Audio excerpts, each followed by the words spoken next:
If you just downloaded Zoom, let's go back there. If you just downloaded Zoom, eventually that will go from looking like a cloud to saying open, and click on the open. And then you'll submit it. It says start a meeting, join a meeting. I'm assuming that if you, for the very first time, are using Zoom, you're not the meeting host. So this, in the last video we did, talks about you being a person attending the meeting, not hosting the meeting. So you can click join a meeting. If you didn't just download it, you need to find Zoom on your phone. So find Zoom on your phone and click on it.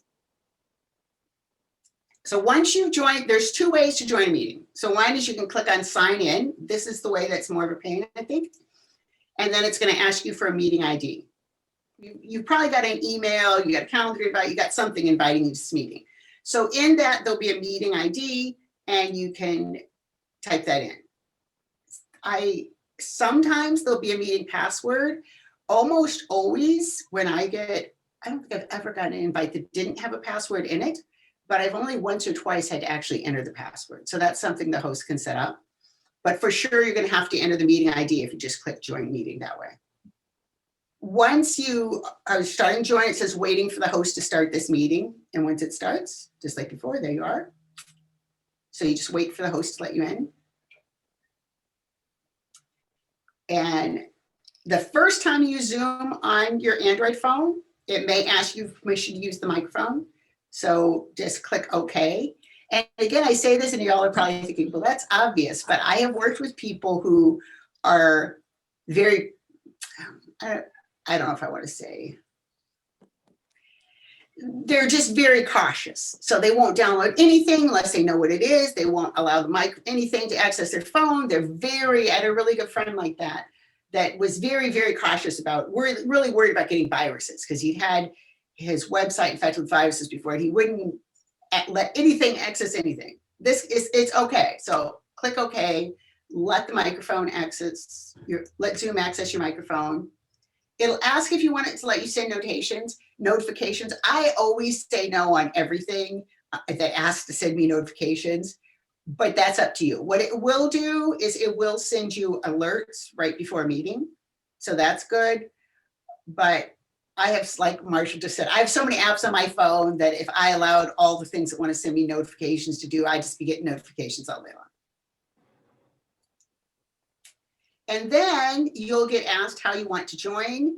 I always pick call using internet audio. For one thing, it doesn't use your data on your phone.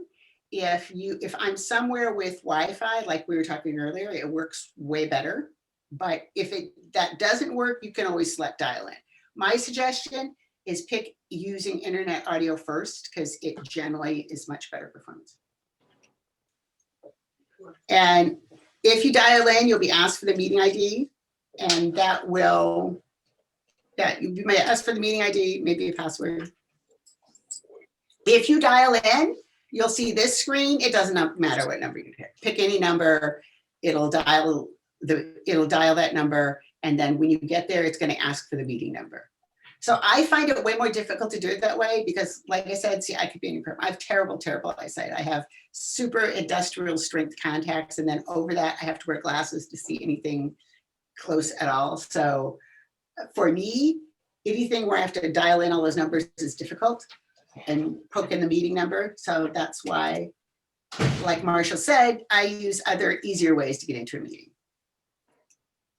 And that is, if you have email or your calendar on your phone, you get a link and a Zoom invite, and then I just click on it.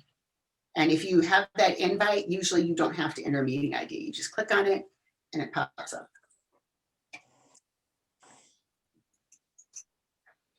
And same thing, if it's your first time using Zoom and you click on that meeting invite, it's going to ask you to open Zoom. So now you're in. Click the microphone and video buttons on the bottom of your phone to mute or unmute or show your video. And then this leave button up here at the top, you click on that, you'll leave the meeting.